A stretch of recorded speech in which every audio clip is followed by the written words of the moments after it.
Hello and welcome back to another episode of Midnight Oil Motorsports. My name's Ian and thanks for stopping by. If you're a first time viewer, I appreciate you taking the time to check out my channel. If you're a long time viewer, well, thanks for your continued support. I appreciate you just as much. But what are we doing today? I'm sitting in the car. I'm not normally like this. What's going on? Well, the interior's a mess. We got a radio, we got center console, everything out, right? We're cleaning up some wiring. The car's 35 years old, and between the 7 different owners, actually 8 including myself, who've had the vehicle, the wiring was a nightmare.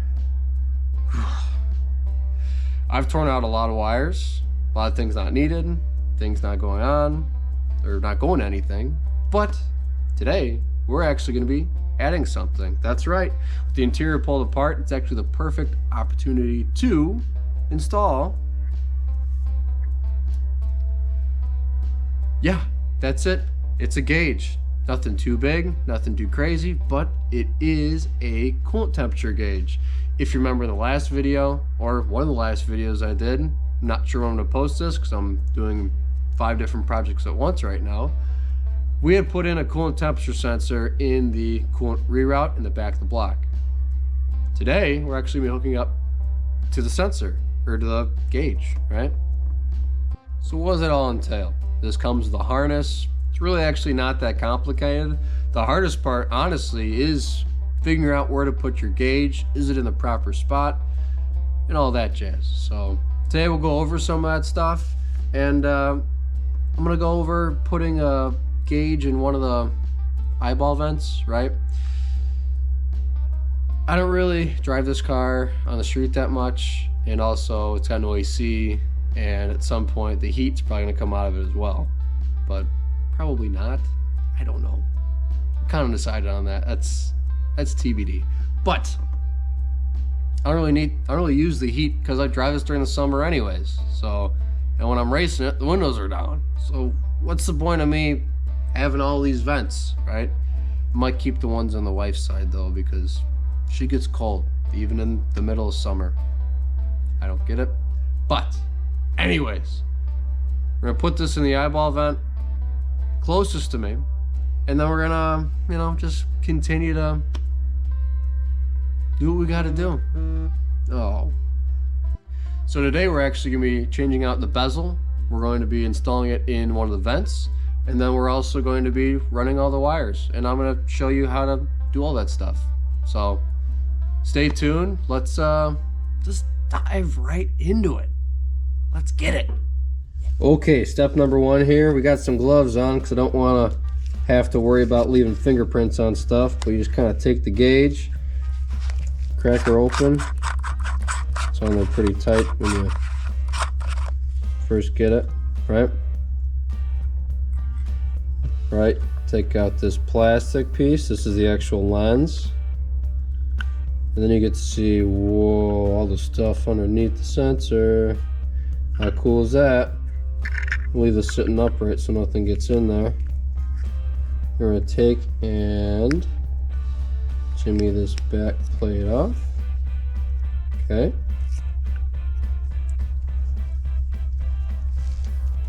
Try to tap this out of there.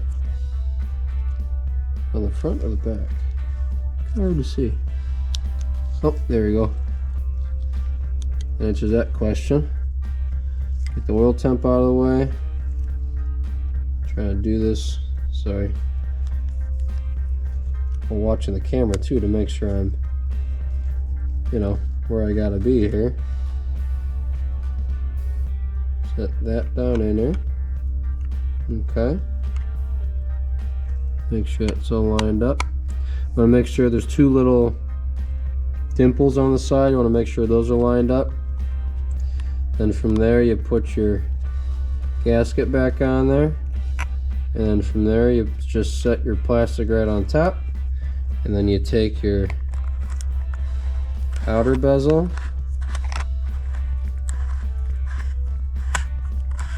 Get it on there all nice. Tighten it up. Real nice, right? There we go. Now it magically says water temperature. Very cool.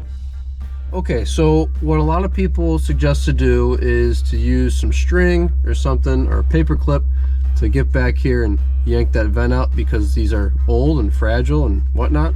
So what I like to do actually is just take a piece of wire, because wire, right, you can get it to curve and everything else. So you just stick the wire in there.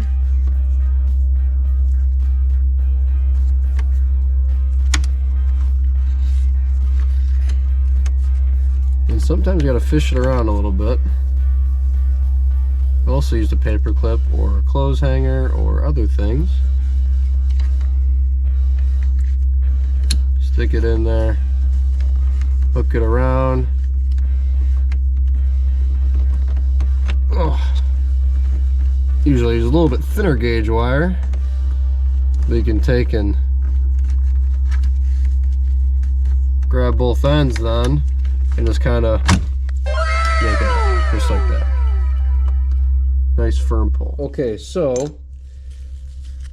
we actually got to get the vent out of its whole housing in order to get the gauge pod in there and get it sit in there well. So in order to do that, you can see here, this is actually two separate pieces, right? So we need to either break this or try not to break it. I like to try not to break things, but the best way I found is just getting a flathead screwdriver in there and just kind of working your way around. Oh, I might break something. I'm hearing creaking and cracking here.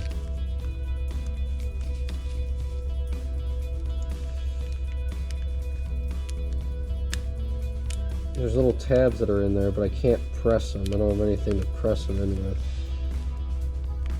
Maybe I can grab a pick. Let me try that. So since I don't have three hands here, I'm putting this on my chest, pushing in the clip, and then popping this up.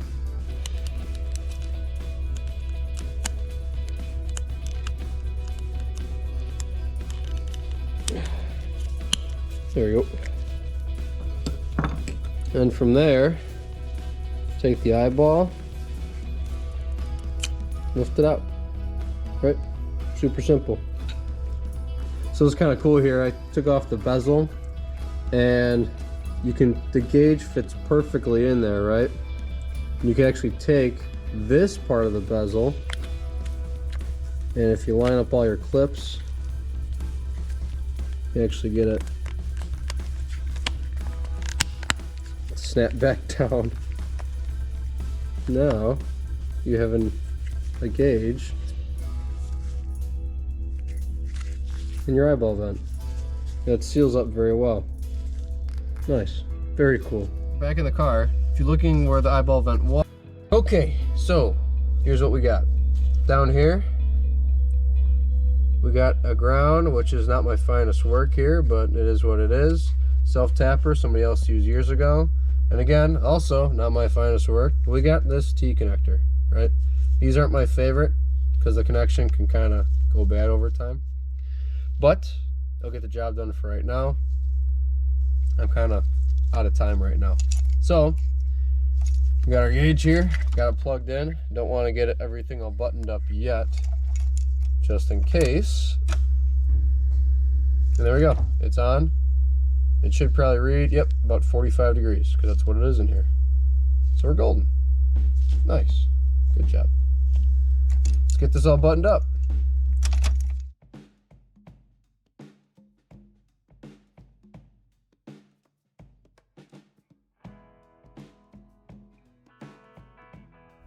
All right, so here's the final product. But first, there's a microphone on my chest with the little, dead rat.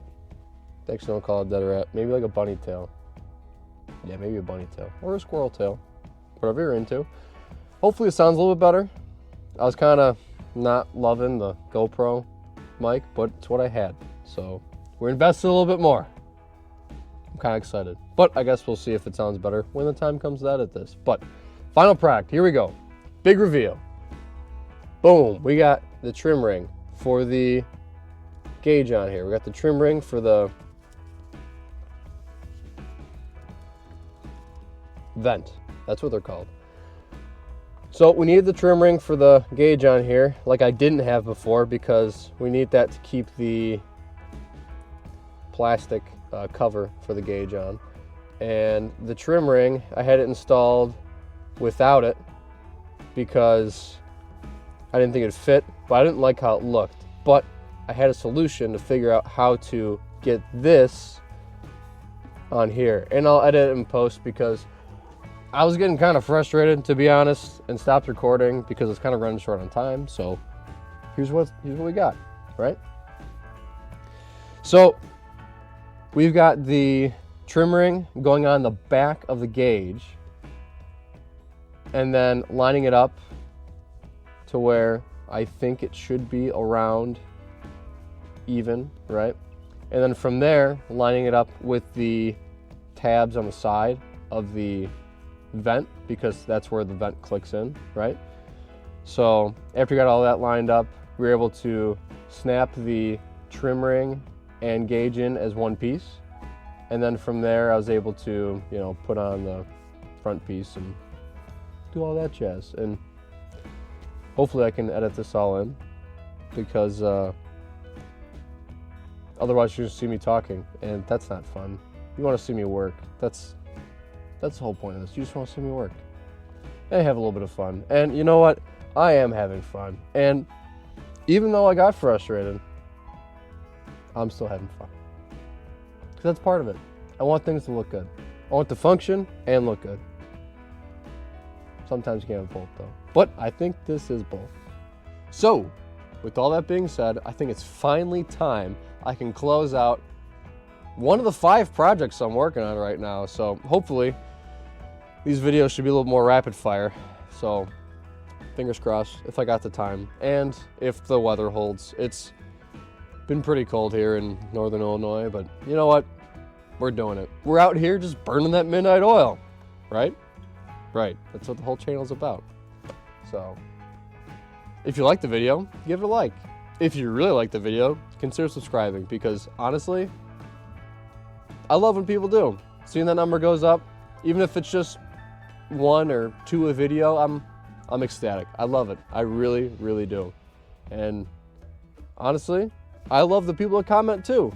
Even if you're not subscribed and you just comment and let me know, hey, that was awesome, or hey, that was booty cheeks.